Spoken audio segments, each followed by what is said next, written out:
Fatui sure made themselves scarce. It's like they were never here. The Fatui? They came to the desert again?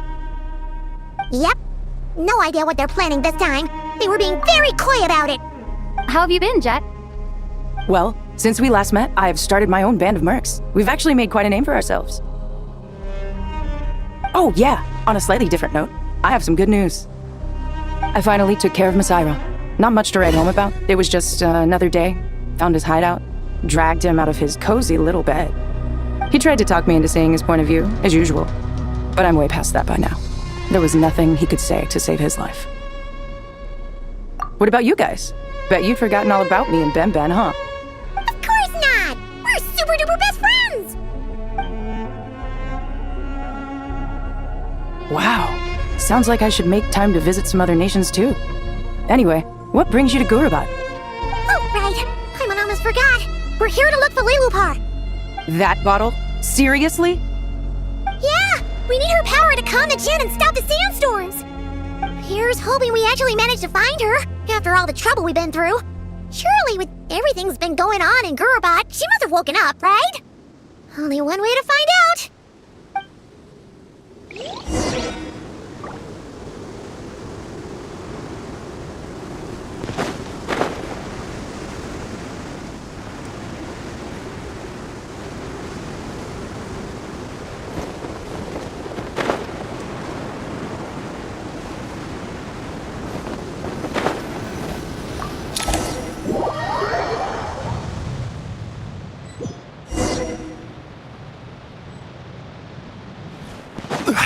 Let's see. Shoop! Aha! Zap!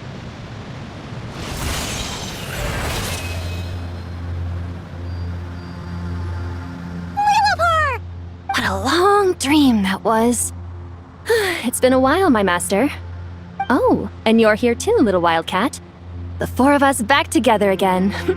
Imagine that. In truth, it was at first. I was none too pleased when those miscreants barged in. But it did give me the chance to reunite with you, dear master. So after we last parted ways, I merged with the land beneath Gurabat to suppress the dark calamity stirring in the depths. It rekindled the flame of vengeance within the Jinn, depriving Gurabat of any hope of peace. I fought against it for a long, long time. Until one day, I sensed a change in a foreign land to the west. Suddenly, the pitch-black abyss fell silent. Once satisfied that that dark power could no longer bewitch the Jinn, I too fell into a deep slumber, from which I have only now awoken. Why have you returned to Gurabat, my master? And why is my sand-swept homeland in disarray once more? Well, basically, Sumeru's in danger and a lot of our friends are affected. Some bad guys mess around with Irminsul and now they've released the Jinn in here. We managed to chase off the culprits, but we have no idea how to seal this place back up and stop the sandstorms. Child's play. I shall quell the Jinn and scatter the storms. Thank you, Lilupar. No need to thank me, my master. I have granted many wishes in my time, and this was the most trivial of them all.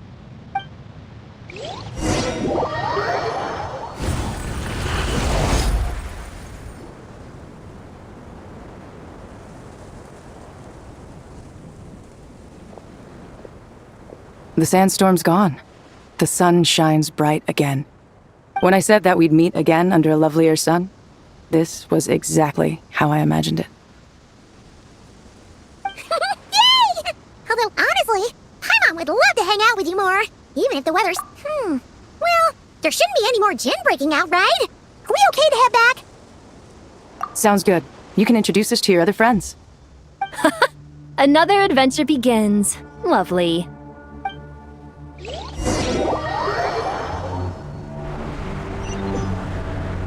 The storms have stopped! We should be able to get to the Temple of Silence without any problems now. Time to regroup!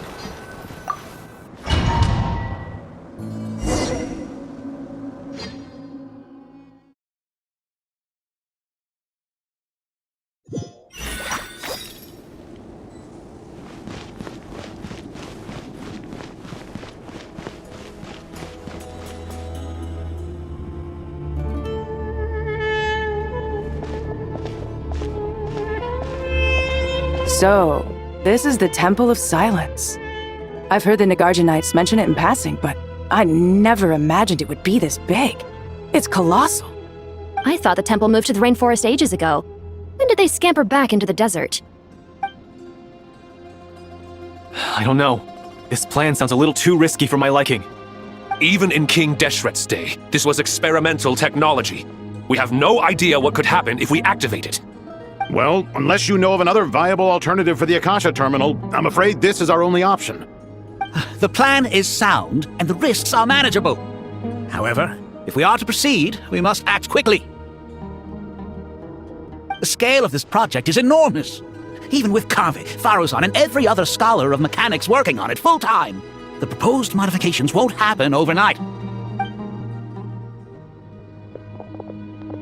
You're back. Everything all right?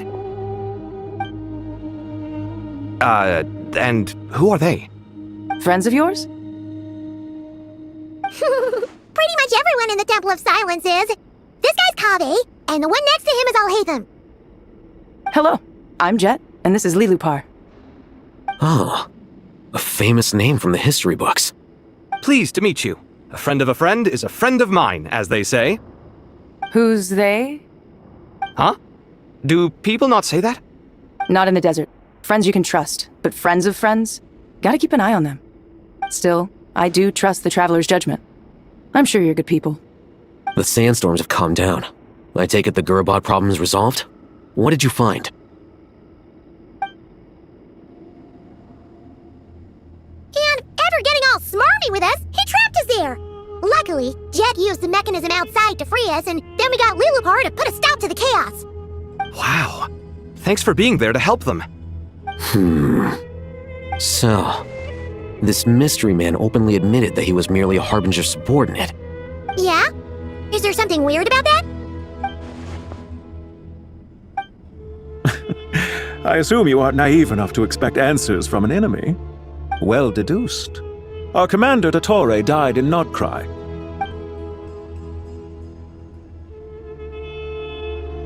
Are you wondering about his true identity? Or do you think there's a big conspiracy behind all this? I wouldn't go as far as to call it a conspiracy. Just the simple fact that having someone to shift the blame on tends to prove useful should trouble come knocking later. The most important thing for now is to solve the immediate problem. Perhaps that man knew you wouldn't have the resources to investigate his background and so didn't put much effort into disguising himself. This is all getting a little cryptic for me. I'll let you guys talk while I take a walk with Lilupar. Jet? Aren't you with the Blazing Beasts? What a coincidence. Didn't expect to run into you here. We're mercs. You can run into us anywhere. Who's this with you? So, did you find the solution you were looking for in the Temple of Silence? You bet we did. This place is incredible. It has everything. So far, we've discussed a plan and verified its feasibility. Building a new system from scratch is out of the question. So our only option is to modify the Akasha using certain resources we hope to find in the mausoleum of King Deshret. According to certain sources in the Temple of Silence, there is a core device in King Deshret's mausoleum known as Aru. Little is known about this device in academic circles, which suggests it was hidden quite effectively. If these sources prove correct, the energy contained within Aru may be sufficient to power our Akasha renovation plan. However, this raises difficult questions regarding technological integration. The sages are still debating it. Yeah, but I'm sure they'll reach a compromise once they've argued it out. The people of the rainforest are always cautious when it comes to desert technology. But times of crisis like this leave us with little choice. Wait, Paimon has a question. Is this the same Aru we've heard of before? It's sealed off, right? Some sort of prison where the Goat King, Ibis King, and Crocodile King are locked up. Well remembered. Yes, that's exactly right. According to our records, Aru was the most brilliant creation King Deshret ever conceived of. Built by divine and mortal artisans working together. It was a miraculous accomplishment, and it lies hidden deep within the king's mausoleum to this day. That being said, what Aru actually does and why it was built, those are deep secrets we are not privy to. Until recently, I wouldn't have been optimistic that the place even exists. The only reason I'm inclined to believe it now is because we heard it from the Ibis King Thoth himself at his temple. The tale of how the 3 retainers of Al-Akhmar were imprisoned in Aru. Paimon totally gets that. When Paimon first heard about it, she thought it sounded pretty unbelievable too. Do you guys still remember that? The Ibis King told us they were trapped in Aru and that they had to answer 3 questions to get out. I think I remember. What causes our rise and fall? What obliterates love and hate? And what determines truth and falsehood? Those were the 3 questions, right? Yeah. Oh, if only Nefer were here. She's dealt with the Ibis King before, so she might know more. Oh, Nefer is a friend we met in Not Cry. Not Cry? Funny. She showed up here earlier. Huh? Yeah. Had another lady with her, too. Both said they knew you. They contacted the sages, claiming they might be able to offer some assistance. Really? They came here to help out? Yes, really. It was just before you got back. One of them said she's made Not Cry her home. If she's the person you were talking about, then... Looks like betting on Aru was the right choice. See? They're right over there. Nicole! Nefer! Why, hello! We're here to help.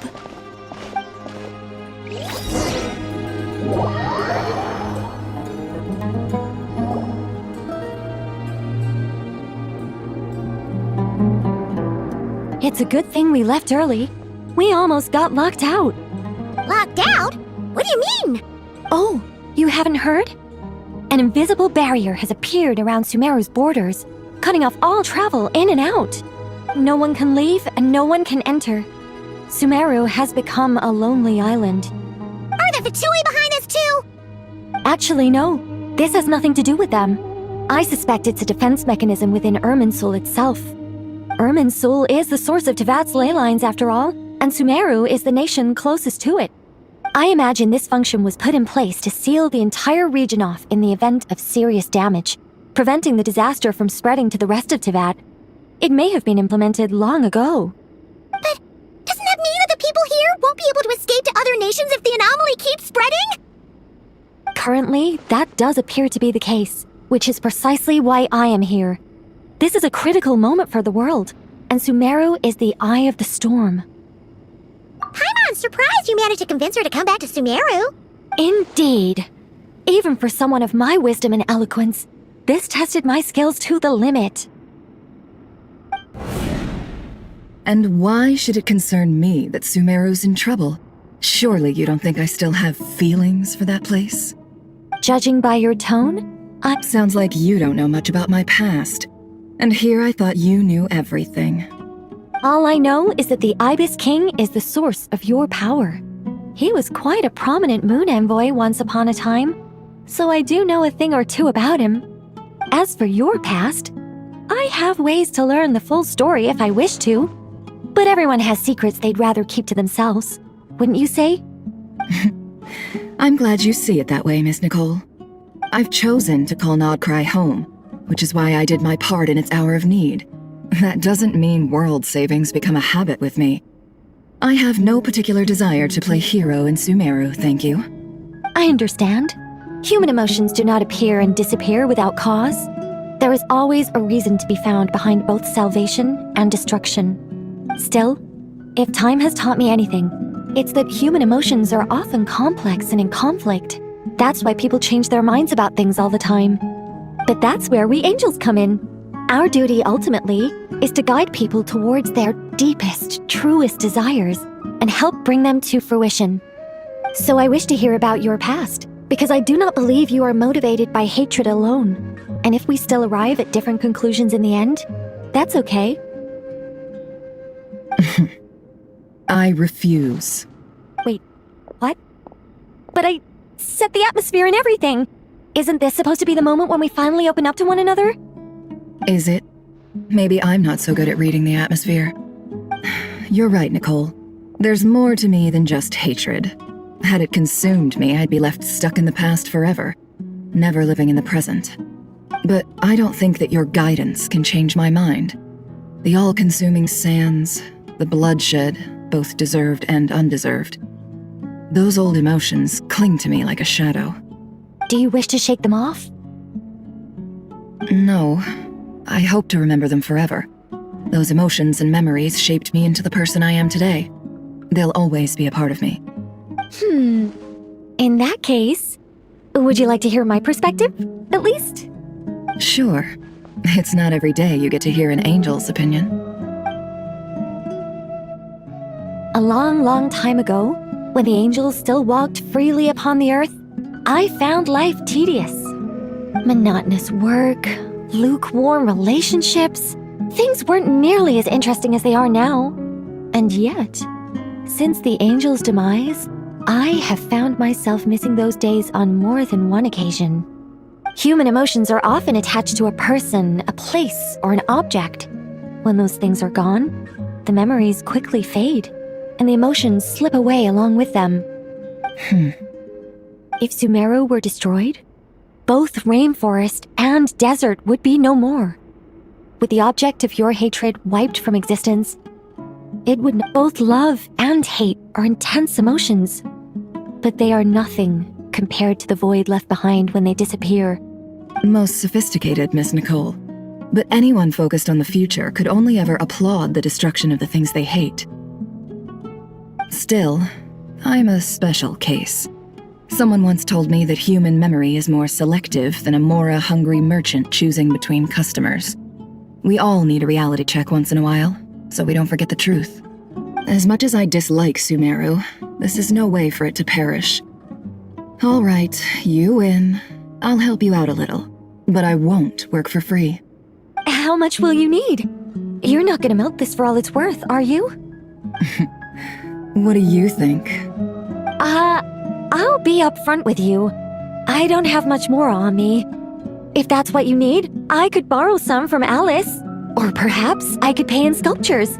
The ones I carve are actually worth quite a lot. Just cover my travel expenses. Huh? Is that all? That's all. Given all the people I owe favors to, I can just about justify a trip to Sumeru. Yehoda! Here, boss! What do you need? I'm going back to Sumeru for a while. While I'm away, you'll be in charge of the curatorium. Me? I'm in charge? Whoa! Don't worry, boss. You can count on me! And that was how the ingenious Angel Nicole brought you the perfect person for the job in your hour of need. Hip hip hooray! That was far more detailed than necessary. Not lacking in embellishment either. I never thought I'd return. Especially not the desert. But life doesn't always go as planned, I suppose. What's Candace up to? I don't think I've seen her yet. She is still taking care of things in our village. Should be joining us before too long.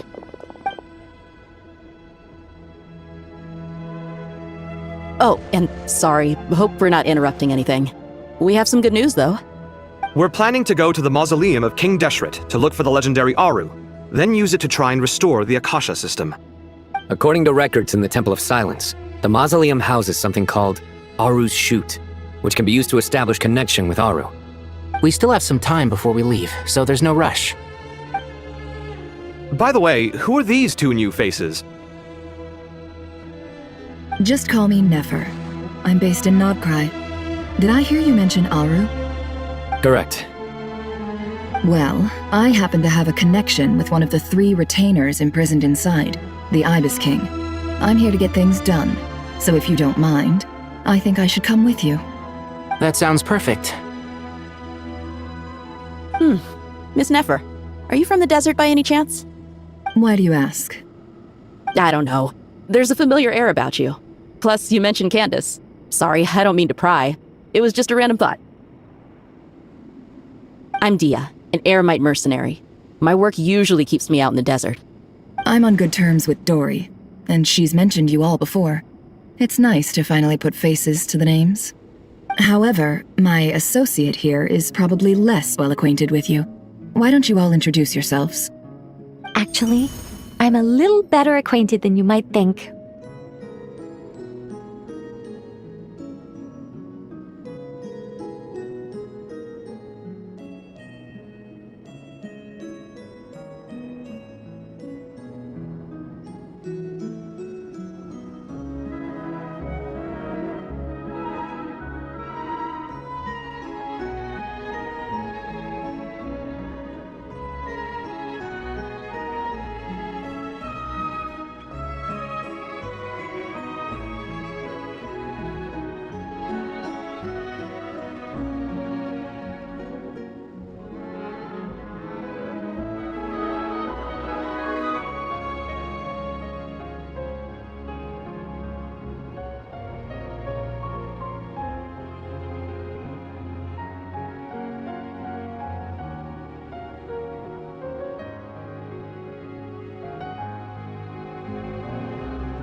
Huh. Are my eyes playing tricks on me? It looked like you spoke without moving your mouth. Ventriloquism. I have heard tell of it before. What is it, Kale? It's you! You're the voice who's been speaking in my head, aren't you? You encouraged me to report my dreams to the Dendro Archon, and got me to recite that magic prayer. I have many titles, but let's go with the most pertinent one. I am Nicole Rain, an angel who has lived since ancient times. An angel? Sounds like a big deal, but, what exactly is an angel? Oh, Well, we're a rather long-living race of beings. Not gods, technically, but we can still tell you a lot of stories from ancient history. Yep, and she's also an amazing sculptor. You could say she's a real creative type. Well, ma'am, if both the Traveler and Paimon give you rave reviews, you must be pretty impressive. Oh, please don't call me ma'am. I find it so awkward when people get too formal with me. Just relax and be yourselves. No need to be nervous. Miss Nicole, if it's okay, could I ask you a few questions? Yes, you may. I can see your heart is filled with confusion, and you are desperate for answers. I also know which questions you want to ask me. Why did you dream of Sumeru City in disarray? Why did those verses soothe the djinn only when recited by you? I can guide you to the truth, but it involves a personal secret of yours. I'd prefer to speak with you alone, if possible.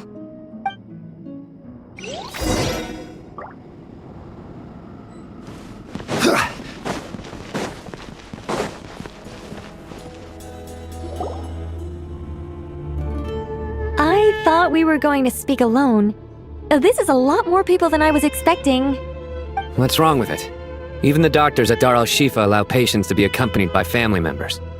Well, if Kale doesn't mind her secret being revealed, I have no problem with it. Thanks for being so considerate, Miss Nicole. I don't know what secret you mean, but whatever it is, there's no need for me to hide it from my closest friends. Closest friends? It's so nice to hear that. All right. In that case, I'll get right to it. Kale, are you aware that there are god remains inside your body? I am. When I was young, I got sick with Elazar. Nothing could cure it. The Fatui convinced my mom and dad that they could help, and I was sent to an unfamiliar place. There were a lot of other kids just like me there. This creepy guy injected us with some strange medicine, which I heard contained god remains. I can still remember the pain like it was yesterday. But thanks to the friends who've stuck by me all this time, I've gradually been able to overcome those memories. Anyway, so you're saying that what happened to me has something to do with the god remains they injected me with? Yes. Those were the remains of Nabu Malikata, the goddess of flowers. What? Fascinating. You don't seem surprised like the rest of us. Why? The possibility crossed my mind when Kale recited the Goddess of Flowers song and calmed the djinn. You made Paimon jump! What are you doing here, Lilupar? I was merely passing through when I heard the name of the goddess of flowers. Be assured that I share your surprise. You, with the hat. Are you certain? I sense no trace of the Lord of Flowers within her.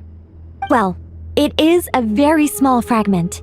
Unless special methods are used to manifest its power, even her closest acquaintances would find it near impossible to detect. After the goddess passed away, her remains were scattered across the desert. King Deshret gathered all the pieces he could find and buried them in the Eternal Oasis. But some fragments remained unaccounted for. Eventually, the Fatui must have found a way to track some of them down. Presumably for use in some experiment. It's not an uncommon occurrence. You're more shaken than I thought. In one sense, you've been extraordinarily lucky. So many people who yearn for this kind of power never attain it, yet you have coexisted with her all this time without even realizing it. I don't know what to say. I'm glad that I could help everyone with this power, really. But knowing that a fragment of the Goddess of Flowers is inside my body is... it's a strange feeling. Well, people value their autonomy very highly. Even a well-intentioned intruder can shake one's sense of self. I understand how you feel, Kale. But once you get used to it, you'll find it's nothing to be concerned about. Huh. I guess you, of all people, have a good reason to speak on this. 2 good reasons, in fact. Incidentally, 3 is the maximum number of Hermanubis' Ba fragments that I could bear. Let me guess. Because 2's company, but 3's a crowd? Thanks for helping to explain the joke, Tainari. Not my intention. Goddess preserve me. I should take my leave. This boy in his wolf's head hat speaks much too differently from the Hermanubis I remember.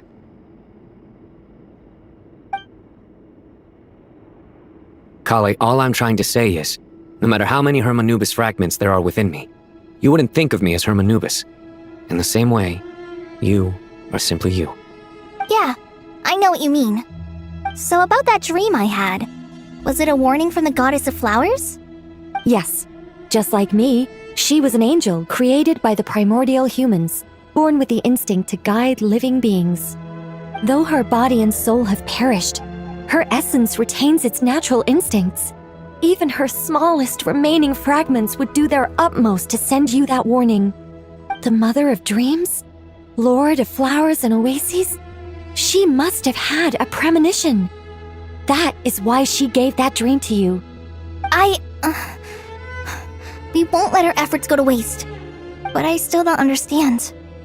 Why me? Yes, why indeed? You weren't the only one injected with god remains, but only in you have her fragments persisted. I suspect it may be because of the firm will you showed in the face of suffering.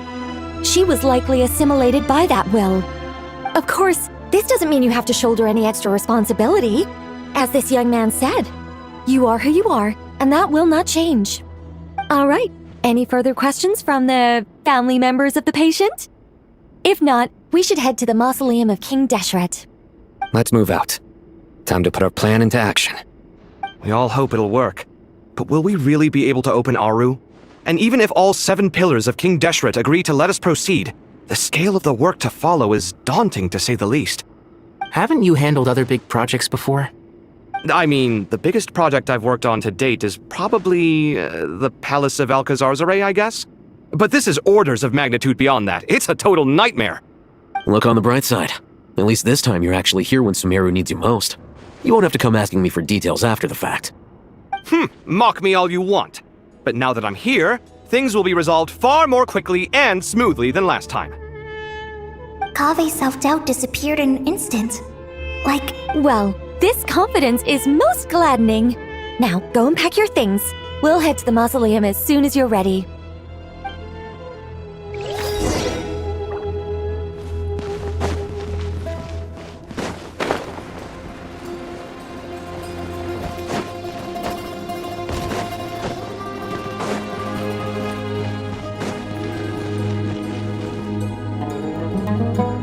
Oh, Miss Nicole.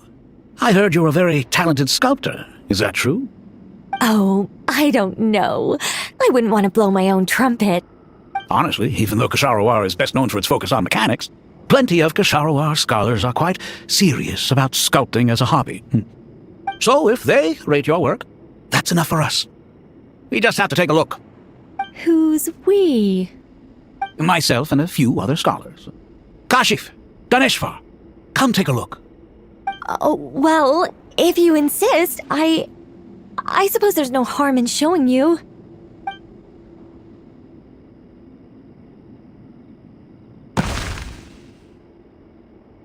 Whoa! Where did that come from? Look at the level of detail. It's so lifelike. The squirrel descends from the heavens like a champion, and the earth trembles beneath its feet. What do you think? Striking, isn't it? Kave? Kave, come here for a sec. Oh, and Madam Faruzan, didn't you used to study in our darshan? Come take a look. All right, but hang on a moment. I have to finish reviewing this proposal first. You called? What is it, youngster? This squirrel statue. Isn't it cute? Oh, a squirrel. I wouldn't say cute per se. The realism is what stands out to me. Were you trying to carve a statue of a hero, young lady? Oh, a hero? I suppose so. Actually, I didn't really have a specific theme in mind. I just started working on it, and this is how it turned out. I see. Well, do you tend to read novels about heroes in your spare time? As a matter of fact, I do quite enjoy those. Everyone loves a good tale of daring do, right? Then perhaps the statue represents the heroic tale you long to see deep down inside. Also on the subject of heroism, I feel that if the subject posed with a finger raised towards the heavens, it would lend a greater gravitas to the overall image. I'm sure some would call it cliché or old-fashioned, but not me. I think it would be a perfect fit. It has a certain classical beauty about it. Kaveh! Sorry, Madame Faruzan, I'm a little busy right now. Don't wait up for me.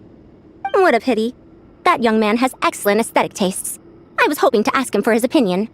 What a genius idea! Why didn't I think of that? Classical beauty is a great direction to explore. That's it. Once I get back, I'm going to sculpt a heroic squirrel pointing its finger towards the sky. Precisely. A declaration of victory. You understand my vision. Then place the two statues face to face. Yes! That's exactly what I was thinking! It'll be a masterpiece, Miss... I'm sorry, I didn't catch your name. Just call me Nicole. Madame Faruzan, was it? What? No. That wouldn't be right. Why ever not? Madam is a state of mind cultivated from within. Anyone may call me Madam if they so desire. My dear Miss Nicole, once we make it through these trying times, should we have the pleasure of meeting again, I shall look forward to seeing your new work. In this day of age, it's rare to find people with an appreciation for classical aesthetics. Meeting you was truly a pleasant surprise. Honestly, I feel the same way. It's been a long time since I met anyone interested in this style of statue. Clearly, they don't call you Madam for nothing. Also, I have to say, you're a very good judge of character. Because when I think about it, I really am someone who likes stories about heroes. That must be why I've quietly kept watch over generation after generation of them. Sorry, keeping watch over heroes? What exactly do you do for a living? Oh, never mind that. Let's not tell Madame Faruzan about Miss Nicole's true identity for now. Good idea. Let's limit the conversation to aesthetics.